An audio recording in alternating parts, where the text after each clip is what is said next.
तो hello guys, मेरा नाम है समर्थ जियानी। मैंने अपने फर्स्ट अटेम्प्ट में एसएससी सीजीएल क्लियर किया है। आपको एक और चीज़ बताना चाहूँगा, ये जो मैं बार बार इधर देख रहा हूँ इधर देख रहा हूँ, वो एक्चुअली मैं अपने लैपटॉप को देख रहा हूँ। मैंने कुछ लिखा नहीं है, मैं सब आपको रॉ बता रहा हूँ। बट द थिंग इज़ कि मैं ओबीएस का यूज़ कर रहा हूँ, ओबीएस स्टूडियो का। तो वो मेरे सामने है, तो वो बार बार उसी में देख रहा हूँ कि मेरा वीडियो ठीक जा रहा है कि नहीं जा रहा है। और direct face to face phone में रिकॉर्ड करने में प्रॉब्लम हो रही थी, थोड़ा डिस्ट्रैक्शन वगैरह हो रहा था। एक तो मेरा पहला वीडियो मैं शूट कर रहा हूँ, आज तक मैंने ये सब नहीं किया। सो द थिंग इज़, मैं आपको थोड़ा सा अपनी बैकग्राउंड के बारे में बताना चाहूँगा। मैं लखनऊ से बिलोंग करता हूँ। और मेरी स्कूलिंग कॉलेज सब वगैरह लखनऊ से हुआ है। लखनऊ पब्लिक कॉलेज से मैंने स्कूलिंग की है। मैंने लखनऊ यूनिवर्सिटी से बीएससी किया पीसीएम सब्जेक्ट में। मेरा साइंस बैकग्राउंड रहा है और मेरा जीएस से कोई वो नहीं रहा है, बिल्कुल टच नहीं था। 12th तक मतलब बिल्कुल बेकार था मैं, zero, you can say zero था यार मेरा जीएस में। बट साइंस बैकग्राउंड अच्छा था, मैथ्स अच्छा था।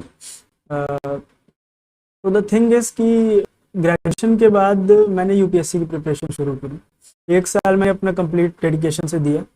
एक साल क्या, 8 महीने कह सकते हैं आप। द थिंग इज़ कि मेरा नहीं हो पाया यूपीएससी में। तो मैं आपको ये भी बता देना चाहता हूँ कि क्यों नहीं हो पाया यूपीएससी में, और क्यों हो गया एसएससी में। द थिंग इज़ कि यार, कोई भी एग्ज़ाम क्रैक करने के लिए ना आपको पढ़ना ही नहीं होता है, आपको रिवाइज भी करना होता है। तो revision is where I lagged in. हुआ क्या यार कि मैंने टाइम, नया चीज़ पढ़ने में तो बहुत टाइम दिया, लेकिन यार रिवीजन मेरा स्ट्रैटेजी सही नहीं थी। जिस वजह से हुआ क्या कि यार मैं पुराना भूलता गया। तो धीरे धीरे 7-8 महीने बाद मुझे रियलाइज़ हुआ कि यार मैं तो पीछे जा रहा हूँ। अ, तो हुआ ये कि मैंने फिर धीरे धीरे जो है इंटरेस्ट ख़त्म होने लगा पढ़ाई में। एग्ज़ाम में दे आया था प्री का, सी सैट मेरा हो गया था, बट जीएस 1 नहीं निकल पाया। तो मैंने ये लर्न किया, मुझे यूपीएससी प्रिपरेशन से दो लर्निंग मिली। एक तो यार मेरा जीएस का बहुत स्ट्रॉन्ग बेस हो गया, खासकर पॉलिटी और हिस्ट्री में। मुझे बहुत इंटरेस्टिंग सब्जेक्ट से लगे। ज्योग्राफी भी मेरी काफ़ी हद तक अच्छी हो, इकोनॉमी भी। सो द थिंग इज़ कि जब मैं एग्ज़ाम दे के आया तो मुझे लगा कि यार नहीं हो पाएगा, जीएस 1 तो नहीं हो पाएगा। और फिर मैंने गूगल वगैरह किया तो मुझे पता लगा यार सीजीएल भी अच्छा एग्ज़ाम है, ट्राई कर सकते हैं। तो यार मैंने उस साल से ही मैंने ग्रेजुएशन 2023 में कंप्लीट किया है। तो मैं उसी साल से यूपीएससी सिविल सर्विसेज प्रिपरेशन में लग गया। और आफ्टर 1 ईयर जब मैं देने गया और मुझे लगा नहीं हो पाएगा, तो यार जब मैंने सीजीएल के बारे में जाना तो मैंने कहा अब यार सीजीएल की प्रिपरेशन करते हैं। तो मैंने लगभग मई में 2024 में सीजीएल की जर्नी अपनी स्टार्ट करी। और फॉर्चुनेटली टीयर 1 निकल गया, टीयर 2 निकल गया, और मुझे जॉब भी मिल गई थी। हालांकि मैंने ज्वाइन नहीं करी बिकॉज वो बहुत दूर थी। और उस समय आईबी का भी नोटिफिकेशन आ गया था, जब तक हम लोग का डॉक्यूमेंट वेरिफिकेशन था। तो यार मैं आईबी की प्रिपरेशन में लग गया, क्योंकि यार उसमें एटलीस्ट जो मुझे जॉब मिली थी उससे काफ़ी ज़्यादा इन हैंड सैलरी मिलती, भाई लोकेशन कैसी भी होती। तो मैं सीजीएल और आईबी दोनों प्रिपेयर करने लगा 2025 से। सो अभी मैं कल ही आईबी का इंटरव्यू भी देकर आया हूँ, और होपफुली लग रहा है कि इस बार हो जाएगा, क्योंकि इंटरव्यू तो अच्छा गया है। तो ये थी मेरी जर्नी। एक चीज़ और बताना चाहूँगा यार कि ये जो कंप्यूटर का हुआ है ना यार गैस, इसमें सबने गैस मारा है। और यार इस साल भी मैंने सोचा है कि सीजीएल की प्रिपरेशन तो करना ही है, बाकी अगर जो होगा देखा जाएगा। तो नाउ मैं आपको बताना चाहूँगा कि why I am making this video. यार दो चीज़ें हैं। एक तो मुझे अब फ्री टाइम मिल गया है अराउंड 1 महीने का, क्योंकि रिजल्ट्स वगैरह भी अभी जो है आईबी के भी टाइम लगेंगे आने में, और सीजीएल का भी अभी नोटिफिकेशन आया नहीं है। तो I have plenty of time, free time, जिसको मैं कंस्ट्रक्टिव वे में यूज़ कर सकता हूँ। दूसरी बात यार, जब फर्स्ट अटेम्प्ट में मेरा क्लियर हुआ था तो मुझे ये रियलाइज़ हुआ कि बहुत से एस्पिरेंट्स जो है ना, मिस गाइडेंस की वजह से यार नहीं हो पा रहे हैं। मैंने देखा है बहुत से चैनल्स हैं जो कि हुए, स्टार्ट किए गए, बट स्लोली एंड ग्रेजुअली क्या हो जाता है यार कि जो मेन इम्पॉर्टेंट थिंग है ना, जैसे कि रिवीजन, उस पर यार कोई फोकस ही नहीं करता है। नई नई चीज़ों पर बहुत सबका फोकस रहता है। क्यों? क्योंकि यार वो व्यूज़ मिलेंगे जो भी है यार, मैं उस पर नहीं जाना चाहता। मैं किसी को क्रिटिसाइज वगैरह नहीं कर रहा हूँ। मुझे लगता है कि यार मैंने क्लियर किया है तो मुझे बताना चाहिए अपनी जर्नी फर्स्ट ऑफ ऑल।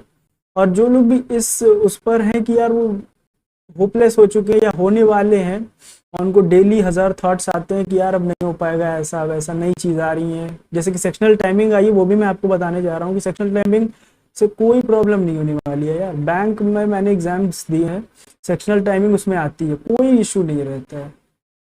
बल्कि आपको एक और फायदा हुआ कि यार एक जो इनिशियल प्रिपरेशन में एक गाइडेंस चाहिए होता था टीचर्स का कि यार मॉक अटेम्प्ट कैसे करना है, किस से स्टार्ट करना है, जो कि बाद में पता चलता है कि आपको जीके, फिर इंग्लिश रीजनिंग, फिर मैथ्स करना होता है टीयर 1 में। तो उसकी भी ज़रूरत नहीं है अब यार। तो सेक्शनल टाइमिंग पर भी मैं अभी बात करूंगा आपका। तो मेरा मोटिव यही है वीडियो बनाने का यार, कि आप लोग को चीज़ें पता चले प्रॉपर। और जो एस्पिरेंट्स नेगेटिव ज़्यादा लेते हैं ना यार, उसके लिए स्पेशली वीडियो है कि यार थोड़ा पॉजिटिव भी ले लिया करो। हर इस चीज़ में मेरा प्लस पॉइंट है, मैं ये कहूँगा कि यार मेरी क्या आदत है, मेरी दो चीज़ें। एक तो मैं कोई भी वीडियो देखता हूँ तो यार मैं उतना ही पार्ट उसका लेता हूँ अपने, जो जिससे मेरी जर्नी, प्रिपरेशन जर्नी इजी होगी। मैंने हमेशा यही किया है। थोड़ा तो पॉजिटिव हो यार, इतना नेगेटिव क्या सोचना है कि कोई भी चेंज हो रहा है तो यार नेगेटिव ही सोच लेना कि यार लो सेक्शनल टाइमिंग आ गई, ये आ गया, वो आ गया। और आप लोग ये क्यों नहीं समझते कि यार तुम्हारे लिए थोड़ी हो रहा है भाई, सबको एग्जाम वैसे ही देना है, सबको उसके लिए अपने आप को अडेप्ट करते जाना है। यार चेंज तो होता ही रहेगा यार उसको। सेक्शनल टाइमिंग की अभी कितने ही दिन हुए हैं आए बात, तो मैं देख रहा हूँ यार वीडियोस आ रहे हैं ऐसा वैसा ऐसा वैसा। तो मैं आपको सीधे सीधे 2-3 पॉइंटर्स में चीज़ें बता देता हूँ। यार सेक्शनल टाइमिंग में कुछ नहीं सोचना है। सबसे पहली चीज़ है कि यार सेक्शनल टाइमिंग में सिर्फ सबसे बड़ी प्रॉब्लम है ना, तो यार वो मैथ्स में 15 मिनट में 25 क्वेश्चंस आएंगे, उनको कैसे हैंडल करना, उसकी प्रॉब्लम है। क्यों पता है? क्योंकि जीके तो वैसे भी 5 मिनट में कर ही रहे थे हम लोग, इंग्लिश 7-8 मिनट में कर ही रहे थे, रीजनिंग 15 मिनट में कर ही रहे थे। सबसे मेन चीज़ है जिसमें आपको फोकस करना है बस मैथ्स में। क्या फोकस करना है कि पहली चीज़ है कि स्किपिंग है ना, सब लोग बोलते हैं आर्ट ऑफ स्किपिंग। आर्ट इसलिए है क्योंकि वो यार आप सीखते हो। Art is something which you can learn by practice. तो जब आप मॉक्स देते हो ना तो आर्ट ऑफ स्किपिंग आपको आ जाती है। क्यों? क्योंकि आपको पता चलता है कि आपकी कहाँ पर आपने ज़्यादा टाइम इनिशियली दे दिया, जिन क्वेश्चंस में आपको नहीं देना था, और उनकी वजह से आपके लास्ट के 5-6-7 क्वेश्चन छूट गए। तो आर्ट ऑफ स्किपिंग आप मॉक से ही सीखेंगे लगाकर। पहली चीज़ ये है, पहला पॉइंट, कि मॉक देते देते आपको स्किपिंग की आर्ट आ जाएगी, तो उससे आपका टाइम बचेगा। First thing. सेकंड थिंग, आपको मैथ्स के क्वेश्चन को 3 चीज़ों में डिवाइड करना है। तो पहली कैटेगरी होती है जो तुमने पढ़ा है और तुम कर सकते हो, देख के पता चल रहा है कि हाँ मैं इसको निकाल लूंगा फटाक से। दूसरी कैटेगरी होती है कि मैंने पढ़ा है बट या तो ये कैलकुलेटिव है, मुझे इसमें दिमाग लगाना पड़ेगा, मतलब ऑल इन ऑल मैं ये कहना चाहता हूँ थोड़ा सा टाइम लगेगा। दूसरी कैटेगरी हो गई। तीसरी कैटेगरी वो होती है जो मैंने कभी पढ़ा नहीं है, जिस टाइप का क्वेश्चन मैंने कभी मॉक्स में लगाया नहीं है, तो मतलब नया है मेरे लिए। तो यार आर्ट ऑफ स्किपिंग में यही समझना है कि दूसरा और तीसरा वाले दोनों कैटेगरी को छोड़ना है, पहली कैटेगरी वाली को फर्स्ट बार में कर लेना है फटाफट। इसमें आपके 15 question sure shot, minimum 15 question हो जाएंगे जो आपको पढ़े भी होंगे और अच्छे से आते होंगे। मैं उनकी बात कर रहा हूँ जो सिलेबस अच्छे से कर ले रहे हैं और जो पढ़ रहे हैं, मतलब 15 हो गए, बाकी बचे 10। तो 10 में क्या होंगे यार, 5 ऐसे होंगे जो शायद आपने ना देखे हो, 5 ऐसे होंगे जिसमें थोड़ा सा टाइम लगे, या फिर जिसमें हो सकता हो कि कैलकुलेशन थोड़ा सा हो। तो अब आपको वो 5 करने हैं जिसमें पढ़ा है आपने बट कैलकुलेशन में थोड़ा टाइम हल्का सा टेकिंग है। थर्ड आपको क्या करना है, जो आपको एक्स्ट्रा दिमाग लगाना है। ये समझ गए आप कि आर्ट ऑफ स्किपिंग और कैटेगरी वाइज क्वेश्चन अटेम्प्ट करने हैं। सेकंड चीज बस इतनी सी है कि अब आपको मेंटल मैथ्स और मेंटल कैलकुलेशन का इंपॉर्टेंस पता चलेगा। अभी तक क्या था यार, क्वेश्चन पढ़ते ही क्या होता है, बहुत से लोग मेंटली नहीं चीजें सॉल्व कर पाते हैं। और मेरी भी क्या है यार, मेरा तो थोड़ा सा मतलब पेन उठाने का आदत नहीं है। तो मेरा क्या होता है कि यार मैं तो क्वेश्चन पढ़ता हूँ तो पहले एक बार पढ़ता जरूर हूँ अच्छे से, और थोड़ा सा टाइम क्वेश्चन पढ़ने में भी दिया करो, तो आधी चीजें तो दिमाग में बैठ जाती हैं। तो आप क्वेश्चन अगर प्रॉपरली पढ़ोगे ना तो आधी चीज आपके मेंटली सॉल्व हो जाएंगी। आपको मतलब अगर फिगर वाला क्वेश्चन है, फिगर में यार देखो, फिगर अगर है ना क्वेश्चन में, तब तो आपको पेन उठाना ही है। तो बट यार ऐसा क्वेश्चन है जो कि अलजेब्रा वगैरह मतलब अरिथमेटिक रिलेटेड है या एडवांस रिलेटेड भी है, जिसमें फिगर विगर नहीं है, आप थोड़ा सा उसको ट्राई करो कि यार मेंटली चीज़ें ग्रैस्प करो। हर चीज़ लिखने की ज़रूरत नहीं होती है, उसमें टाइम लगता है ना। मेंटली कैलकुलेट करना सीखो, मेंटली सॉल्व करना सीखो चीज़ें, और कैलकुलेशन भी यार अपना अच्छा करना पड़ेगा। तो सेकंड चीज़ यही है कि यार मेंटल कैलकुलेशन और मेंटल मैथ्स पर ध्यान दो। मतलब क्वेश्चन और देखो यार मैं देख कर कितना समझ पा रहा हूँ कि हाँ ऐसा ऐसा करना और कर लेना, और बस फिर पेन उठाना है। ये सेकंड चीज़ हो गई। थर्ड चीज़ ये है कि यार जब रफ शीट मिलती है ना, टाइम बचाने के लिए आप ये कर सकते हो कि जो इंपॉर्टेंट चीज़ें हैं, जैसे थोड़े बहुत स्क्वायर्स हैं या कैलकुलेशन की ट्रिक्स एंड टिप्स होती है मल्टीप्लिकेशन वगैरह की, मैथ्स में मैं बात कर रहा हूँ, तो वो आप रफ शीट पे मिलने के बाद आप लिख सकते हो। तो उससे क्या होगा कि आपको एक्स्ट्रा दिमाग नहीं लगाना पड़ेगा उस समय जब आप सोच रहे हो। मतलब जैसे स्क्वायर आपको निकालना तो आता है, लेकिन क्या है ना कि 20 to 30 जैसे लिख लिया, स्क्वायर लिख लिए, थोड़े से प्राइम लिख लिए, क्यूब्स लिख लिए थोड़े से 20 तक। तो this is going to help you a lot, believe me. Percentage का जैसे हम लोग सीखते हैं कि 1/2 50% होता है, तो जो आपको जैसे कंपाउंड इंटरेस्ट में भी हम लोग सिंपल इंटरेस्ट में वो सब लिखते हैं ना कि इतने परसेंट रेट ऑफ इंटरेस्ट है तो 2 years का कितना बनेगा, तो वो यार आपको रटे होने चाहिए। नहीं है तो यार याद है तो फटाफट लिख लो, थोड़ा बहुत यही सब चीज़ें लिख लोगे ना तो बहुत फायदा मिलने वाला। तो बस यही 3 चीज़ थी। तो बस इतना ही ध्यान देना, सेक्शनल टाइमिंग का इतना ही आपको ध्यान रखना है बस, और कुछ प्रॉब्लम नहीं होने वाली है। आपको सफिशिएंट टाइम हर सब्जेक्ट के लिए मिल रहा है, बस मैथ्स छोड़ के। तो बस मैथ्स में आपको ध्यान देना है, जो चीज़ें मैंने बता दी, बस दैट्स इट। चेंज ये समझना है आपको कि अब आपको सेक्शनल मॉक्स का इंपॉर्टेंस समझना होगा। अब जो है कंप्लीट मॉक्स की जगह आप सेक्शनल मॉक ही देना। तो 5-10% चांस ये भी है कि एसएससी सिलेक्शन पोस्ट में चीज़ें ना सही जाएं, तो हो सकता है सीजीएल में ये इम्प्लीमेंटेशन ना हो इस साल। कहते हैं कि how I cleared SSC CGL in my first attempt. तो एक तो मैंने आपको बताया कि यार रिवीजन स्ट्रैटेजीज पर कोई कम उतना ज़्यादा नहीं फोकस करता है, हाईलाइट नहीं करता है। तो यार यूपीएससी मैंने बताया जैसे कि रिवीजन स्ट्रैटेजी सही ना होने की वजह से मैंने धीरे धीरे छोड़ता गया। तो यार बहुत बड़ा कारण है कि यार सीजीएल हो या जिस भी एग्जाम की लोग प्रेपरेशन छोड़ते हैं ना, तो उससे पहले एक फेज आता है। जिसने भी छोड़ा होगा तो वो आई एम श्योर मुझसे रिलेट कर पा रहा होगा। होता क्या है कि यार आप पढ़ना शुरू करते हो बहुत मोटिवेशन के साथ, पैसा है यार, फादर है, घर के लिए कुछ करना है, कुछ बड़ा करना है यार। खास करके जो यार गांव से आते हैं यार, जिनके पास पैसा वगैरह भी नहीं है, तो यार उनको लगता है कि कुछ करना है यार, अपने पैर पर खड़ा होना है, अपनी फैमिली को बहुत कुछ देना है। मेरी रिवीजन स्ट्रैटेजी बहुत सॉलिड मैंने कहा यार कि मैं एक तो ध्यान रखूंगा, जब क्लास कर रहा हूँ तो मैं बिल्कुल 100% फोकस के साथ क्लास करूंगा। मतलब इतना फोकस से करूंगा कि मैं क्लास खत्म करते ही अगर मैं रिवाइज करूंगा, और रिवाइज करने में मुझे 5 मिनट लगने चाहिए, बस उससे ज़्यादा नहीं लगने चाहिए।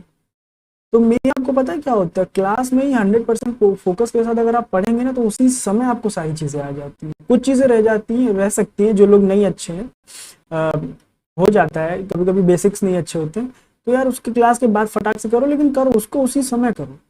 अब आते हैं रिवीजन की बात। मैं जैसे लेक्चर 4 कर रहा हूँ, तो मैं लेक्चर 4 मैं तब तक नहीं स्टार्ट करूंगा करना लाइव जब तक मैं उससे पहले 15 मिनट में लेक्चर 1, 2 और 3 रिवाइज ना कर लूँ। तो मेरी बस सिंपल सी स्ट्रैटेजी थी कि पिछले 4 लेक्चर्स रिवाइज करूंगा, फिर मैं लाइव लेक्चर करूंगा। तो उससे हो क्या रहा है कि मैं हर लेक्चर को 3 बार रिवाइज कर रहा हूँ। उससे हुआ क्या, बहुत मतलब ऑलमोस्ट 99% ऑफ द सिलेबस पढ़ते ही दिमाग में बैठ गया यार। और 3 बार रिवीजन बहुत सफिशिएंट होता है यार, आपको खुद ही समझ में आएगा कि, और ये रिवीजन की स्ट्रैटेजी बहुत सॉलिड है। मतलब होता क्या है यार, इससे आपकी चीज़ें एकदम दिमाग में बैठ जाएंगी, और होगा ये कि आपको रिवीजन करने का मन करेगा।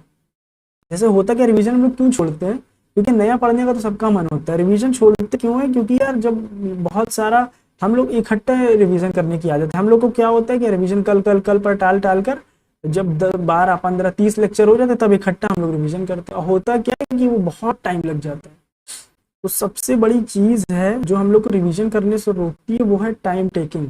जो जितना बड़े लेक्चर्स नोट्स हो जाएंगे ना, उतना नहीं रिवीजन करने का मन करेगा। तो करना क्या है, इसको मैंने ब्रेक करने के लिए बहुत अच्छा यही मैंने स्ट्रैटेजी निकाली थी कि यार मैं जैसे लेक्चर 4 कर रहा हूँ, लेक्चर 1 2 3 15 मिनट में पीछे रिवाइज कर लूंगा, आधे घंटे जितना लगे मैं करूंगा, लेकिन लाइव लेक्चर तभी अटेंड करूंगा। उसके बाद लेक्चर 4 मैंने किया 100% फोकस के साथ, आई जो चीज़ बढ़िया है, हल्की से भी नहीं आई, मैं उसके क्लास के बाद फटाक से मैंने समझ ली, उसका रिवीजन कर लिया।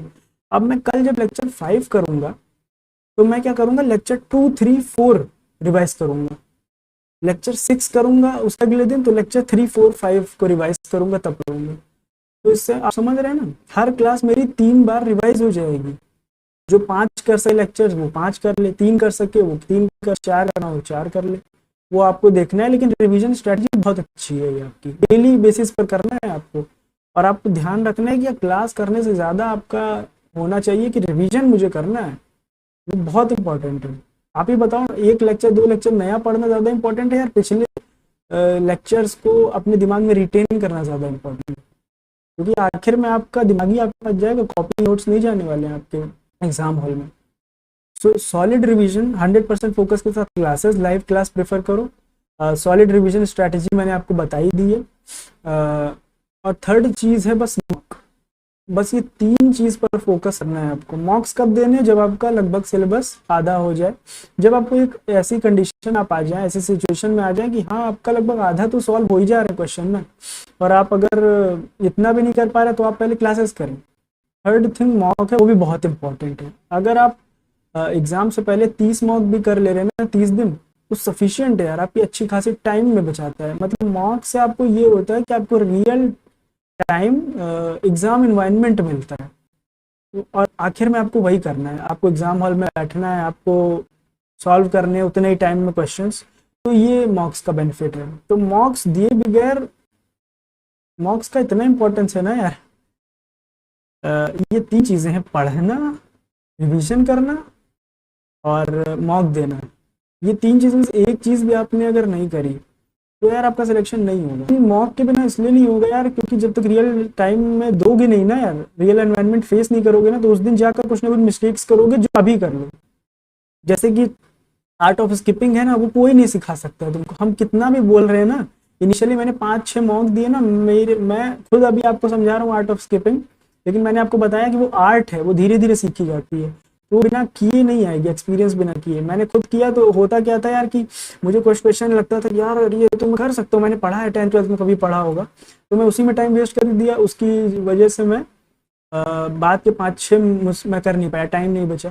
तो वो धीरे धीरे आती है, तो वो आपको अपने आप एनालिसिस, वही है मॉक का एनालिसिस, कोई बहुत बड़ी चीज़ नहीं है जो आपको सुन के बहुत वो लगता है। कुछ लोगों को, बहुत से एस्पिरेंट्स को लगता है कि यार एनालिसिस में भी 1 घंटा देना है, नहीं देना है, आपको मॉक करने हैं। उसके बाद आपको देखना है गलती कहाँ है। गलती आपकी आर्ट ऑफ स्किपिंग में होगी, स्किप नहीं की, इस वजह से आपके क्वेश्चन छूट गए, और या तो आपने मिस्टेक्स की होंगी जिनकी वजह से आपके रॉन्ग क्वेश्चंस होंगे।